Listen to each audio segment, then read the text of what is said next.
Bonjour. Suivez cette dame. Vous savez bien que je danse pas. Je viens de voir sur la toile tout de suite que les USA sont en train de menacer la transition burkinabé. Qu'ils ne veulent pas les voir faire des relations avec le groupe Wagner. Les USA menacent la transition burkinabé pour qu'il n'y ait pas d'éventuelles relations avec le groupe Wagner. Nous allons collaborer avec le groupe Wagner. Parce que le président du Faso, le président de transition, Traoré Ibrahim, c'est le choix du peuple. Les USA, je vais vous dire, les USA aux Américains, le Burkina Faso au Burkina Faso, l'Afrique aux Africains. Donc, à partir d'aujourd'hui, plus rien, les USA, même si vous êtes une grande puissance, on s'en fout de vous. Oui, nous allons travailler avec la Russie, nous allons travailler avec le groupe Wagner. Est-ce que vous nous voyez nous ingérer dans vos problèmes? Est-ce que la Russie peut s'ingérer dans vos problèmes? Est-ce qu'un autre pays comme la Corée peut s'ingérer dans vos problèmes? Est-ce que le Japon peut s'ingérer dans vos problèmes? Est-ce que la Chine peut s'ingérer dans vos problèmes? Mais pourquoi le Burkina Faso, le capitaine Thomas Sankara, vous, les USA, vous venez vous ingérer dans nos problèmes pour dire que vous ne voulez pas que notre fils, l'héritier du fils, que vous dites que vous les USA, que vous mettez en garde la transition pour qu'il avait, pour qu'il n'ait pas d'éventuelles relations ni de collaboration avec le groupe Wagner. Nous allons avoir des collaborations bel et bien avec le groupe Wagner. Tout simplement parce que c'est pas le président qui décide. J'arrive. Bonjour, je ne me suis pas présenté ce matin. Je voudrais vous présenter ça parce que je ne vais pas répéter ce que cette dame vient de dire. Moi, c'est Danny Scorpio, votre humble serviteur africain et panafricaniste africain. Je suis un patriote de notre pays, notre patrie qu'on appelle l'Afrique. Ok. Avant d'avoir ma maison au Cameroun ou alors mon terrain de jeu, je ne sais pas, au Gabon ou alors au Burkina Faso ou quoi que ce soit. Je vous montre cette vidéo. Je crois que cette dame, elle s'appelle Flop, quelque chose comme ça. Je vous ai montré la vidéo. Voilà. Donc, voilà. Voilà. Voilà. Bon, voilà. Je vais vous... Qu'est-ce que je voudrais retenir ici? Vous appelez ce matin. L'objet de ma vidéo ce matin, ce n'est pas de répéter ce que cette dame burkinabé est en train de dire. Elle est en train de rappeler que la junte de Traoré a été... ce qu'on appelle la junte, parce que c'est eux qui définissent, qui qualifient les autres. On ne les qualifie jamais. Ils donnent des qualificatifs qui les engagent et tout. Donc, le nouveau régime burkinabé, on les menace des relations qu'ils peuvent avoir avec qui ils veulent. Voilà donc les mêmes qui disent, et quand j'entends les Africains qui disent ici, oh non, l'Ukraine, on ne peut pas admettre que l'Ukraine soit attaquée dans sa souveraineté. Vous n'avez pas répondu. Vous n'avez pas répondu aux menaces des Américains qui disent au peuple, au gouvernement burkinabé, au nouveau gouvernement, qu'ils les met en garde d'entretenir les relations avec le groupe Wagner, qui est un groupe russe.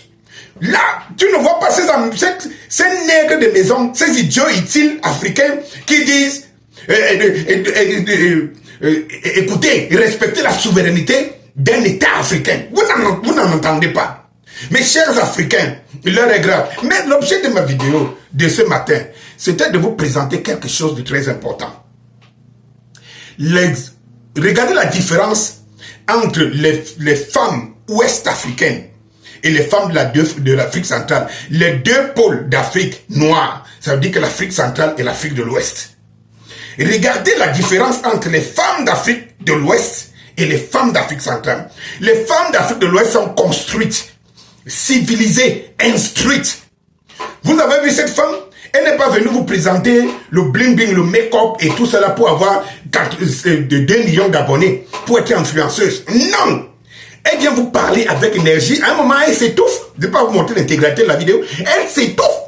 Parce qu'elle n'imagine pas qu'un Burkinabé, que que les Américains dictent avec qui il faut traiter pour leurs intérêts. Elle n'imagine pas.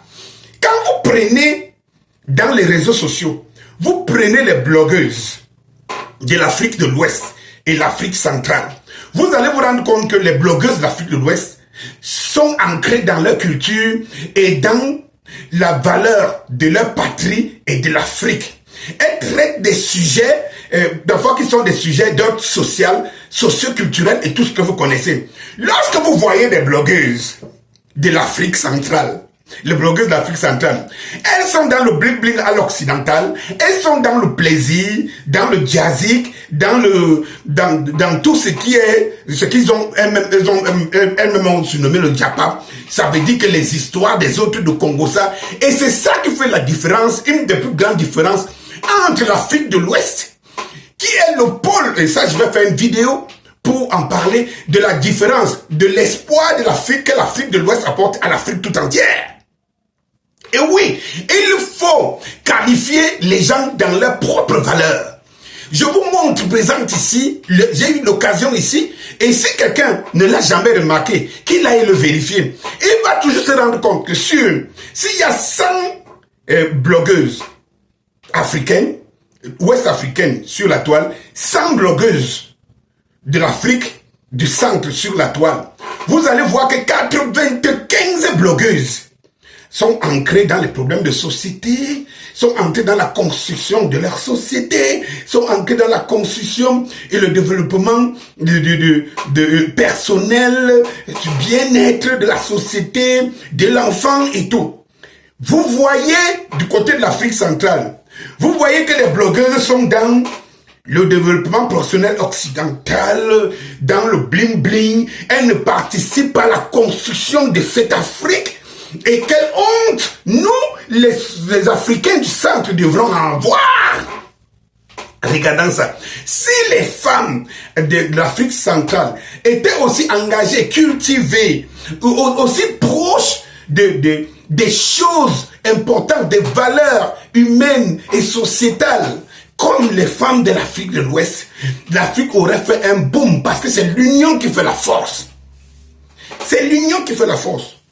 Prenez même, c'est vrai que la Côte d'Ivoire, Ouattara en a fait un miroir, une base arrière de l'Occident et de la France. Mais même à l'intérieur de la Côte d'Ivoire, prenez les blogueuses. Vous allez voir qu'il y a une grande tranche de blogueuses qui sont vraiment dans la construction de la société, du civisme, de la culture et tout ce que vous connaissez, et même des bonnes relations entre l'homme et la femme. Mais venez en Afrique centrale. Citez-moi 2 blogueuses de l'Afrique centrale. 2 blogueuses de l'Afrique centrale. Ça veut dire Cameroun, Gabon, machin, truc, et tout ce que vous connaissez. Citez-moi 2 blogueuses qui s'occupent des sociétés internes, des choses internes de leur société. Non, elles sont à vendre le rêve, elles sont à vendre la distraction et tout. Voilà la différence entre les blogueuses ouest-africaines et les blogueuses de l'Afrique centrale. Et comme je vous ai dit, partagez mes vidéos au maximum, mes chers frères et sœurs. C'est l'Afrique qui gagne. Parce que nous sommes ancrés dans un combat où nous devons mobiliser les troupes. Et une occasion pour moi de dire, tous les Africains qui se sentent occidentaux et qui voient que l'Afrique est une poubelle qui a été enseignée dans leur culture religieuse et tout ce que vous connaissez par les Occidentaux, doivent se préparer à quitter l'Afrique, aller vivre à l'Occident. L'occasion pour moi aussi encore de rappeler aux uns et aux autres que l'Occident qui est en regret, parce que le monde a été fait ainsi. Dieu a créé le monde de cette façon. Et il y a toujours un temps de domination pour un peuple, pour un continent. Et après, le cycle va passer. Le cycle occidental est en train de passer. Et lorsque les Occidentaux, parce que nous avons encore une richesse que nous devons préserver.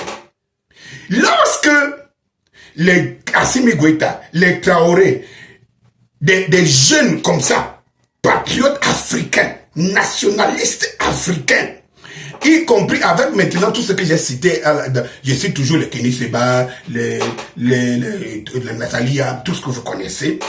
Lorsqu'ils vont libérer l'Afrique, les Occidentaux n'auront plus les ressources, surtout un pays comme la France. Regardez comment le Maroc est aujourd'hui envahi par les Espagnols.